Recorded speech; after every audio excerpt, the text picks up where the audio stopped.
a second chance, a third, and now this is it. What happens when you burn every bridge the court throws your way? Today, we watch as Marcus Elim, once given probation for a serious felony, faces the music after vanishing for nearly 2 years.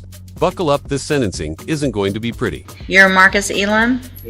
And Mr. Elim was previously in court, pled true to counts 1 through 7 in a motion to revoke unadjudicated probation for burglary of habitation. I've received an updated pre-sentence report. Has everyone had an opportunity to review that report? Are there any additions or corrections to the report? No, nothing's potential. And it was unagreed. Mr. Lewis, you may proceed. Judge, this is a situation where it's no doubt that Mr. Elim made several mistakes while he was on his probation, not following up on his obligations. After speaking with him, he's been in custody this length of time here. He is definitely, from what he's telling me, willing and wanting to comply with the court's orders, and feels as though he could successfully complete his probation if given that opportunity. He understands that his mistakes. Hold up, did you catch that? Marcus just admitted the failures are all on him. But does personal accountability erase nearly 2 years of absconding? Let me know in the comments. Do you think remorse at sentencing is sincere or just courtroom strategy? Has definitely been costly and put him in this decision. He understands that's been totally on top of him. And of course, he would like to address the court as well as far as his plans for the future, Judge. All right, go ahead. Yes, ma'am. I'm sorry for my actions that I did when I was on probation. And if you really, I would like to start over and get life, live with my family, go back to work, help my mother out, give her bills, and everything that's wrong. Okay. And Judge, I'm sorry. I was going to say, Judge, if I may, one of the biggest issues I explained and talked to Mr. Elim about was him not reporting like he was supposed to do over that span of time. And he expressed to me that at that time he was dealing with the death of his grandmother, as far as I think she was a big part of his support system. He does have, I've been in contact, several members of his family have contacted me about him, so he does have a support system that's there. I think she was a big part of it. And after she passed away, I think he kind of... Now, here's where things get messy. The judge is trying to sort out multiple new offenses: deadly conduct, evading arrest, failure to ID all while Marcus was still on probation. Reminder, probation is basically the court saying, don't screw this up. Spoiler, he screwed it up. Went astray at that point, my understanding, Judge. What is the status of the 5 new offenses that are alleged? What happened? So what was the deadly conduct from August of 2023? What was the outcome of the, or I guess I'm trying to figure out what happened on all of them. My understanding, Judge, is he has cases that are pending in misdemeanor court, but nothing here, Judge, that's been accepted as any additional. He pled true to the deadly conduct, discharging a firearm, from August 16th of 2023. Anna, can you tell? I'm sorry, Judge, I didn't look him up after he pled true. I know, I just want to know if I want to know that. I want to know the evading, the failure to ID from February of this year. I want to know what the status of everything is. I know those are still pending. He hasn't gone to court on those yet, right? Right. Next door.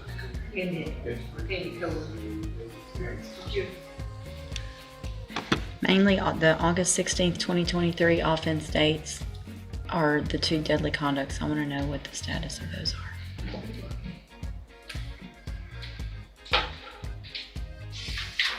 Which, And PCs, if you can find them. There's 2 deadly conducts that should be somewhere, somebody should know something about from 2023. There was an obstruction in 2023 that was dismissed.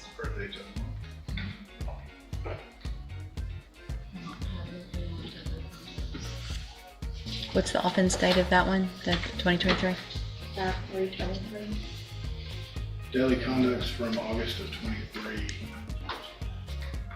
were refused, Your Honor.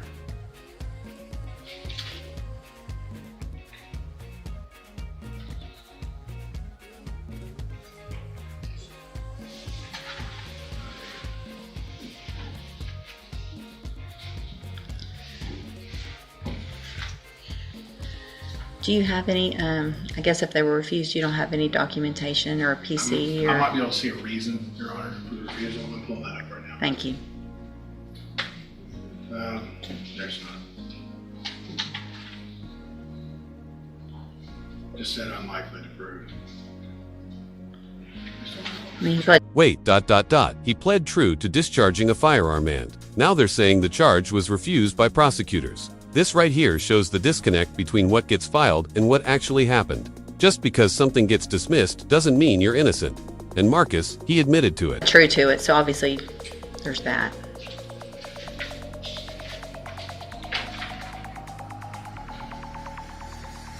All right, Ms. Malfino, what's the state's position?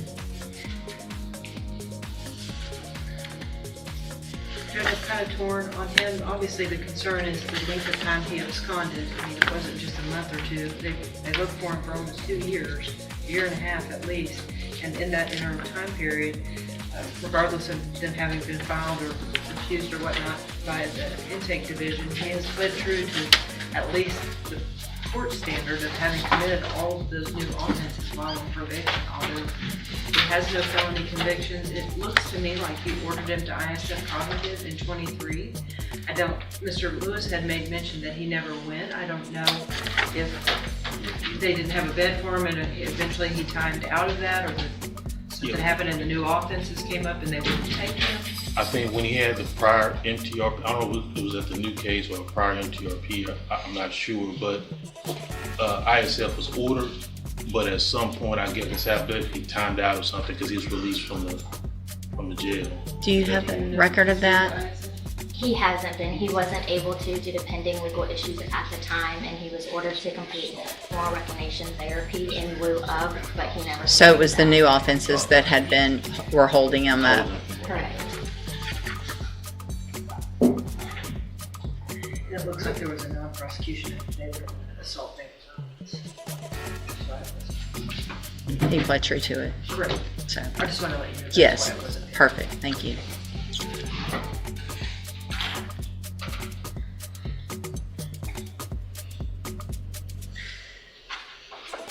So this is this.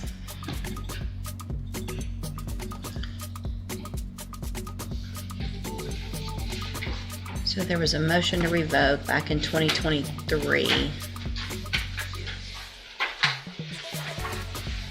And I'm guessing continued on probation in August or sometime, right? Or did we never do anything on that because then it was amended, first amended? That's the one considered as. In March of 23, he pled true to that. March. Assault, family violence, the deadly conduct. Obviously, the board was refused, and you ordered him to ISF cognitive, plus the MRT program. And subsequently, there was another MTRP.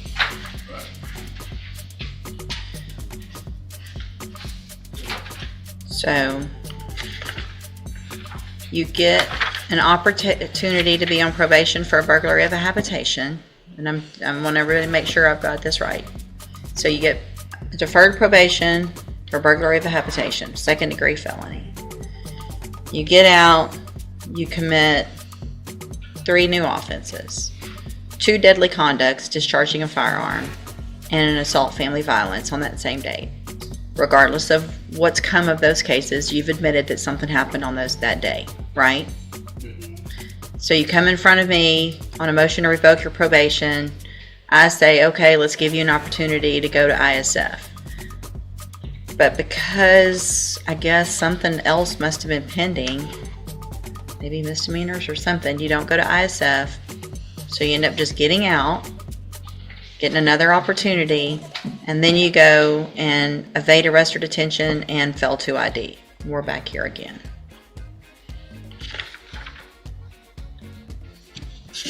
And you want to start over and you're sorry.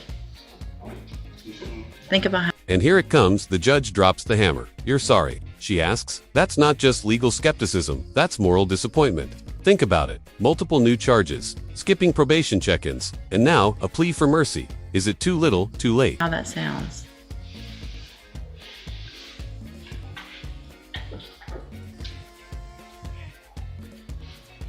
And you just quit going for 2 years, a year and a half, year and 7 months.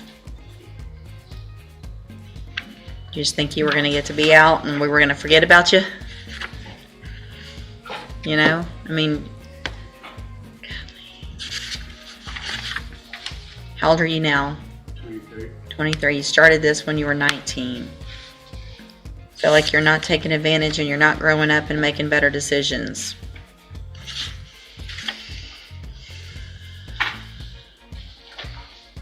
And I think Ms. Faiza's tried to work with him when he would show up to work with her. So, I mean, I don't object to revocation, Judge, and then he's opportunity to do that. I mean, I don't know that it makes sense for me to do anything else. And it's just so frustrating, honestly, for me, for the young people to keep coming in here with offenses that have to do with shooting. While you're on probation for a felony, you're shooting. Then you get out again and you violate again and you take off. So I can't give you a fourth shot that you've had. And there it is, 6 years in the Texas Department of Corrections. No more chances. Marcus had ISF, MRT, probation, even family support, and still ran off. This isn't just a legal outcome, it's a cautionary tale. The court gave him the keys to change his life and he threw them away. Your shots. I'm going to find that you entered your pleas of true to counts 1 through 7 freely and voluntarily. Find those counts true. Find sufficient evidence to find you guilty, and at this time find you guilty of burglary of a habitation. I'm going to sentence you to a term of 6 years in the institutional division of the Texas Department of Corrections. You will receive credit on that sentence for any time that you've been in custody that the law gives you the right to receive. I'm going to hand you the trial court certification that shows this was not an agreement. You need to sign that and you'll get a copy of it. You do have some rights to appeal. You can talk to Mr. Lewis about that. I'm also handing you a written admonishment regarding your ineligibility to possess a firearm or ammunition. Because of the judgment entered against you, you're ineligible under Texas law to possess a firearm or ammunition. Possession of a firearm or ammunition could lead to charges against you. Firearm is a legal term, and you should read the written admonishment I provide you to see what devices qualify as a firearm. If you have questions about the laws that make you ineligible to possess a firearm or ammunition, or about how long that lasts, you can talk to Mr. Lewis. Good luck to you. You can go back with the bailiff.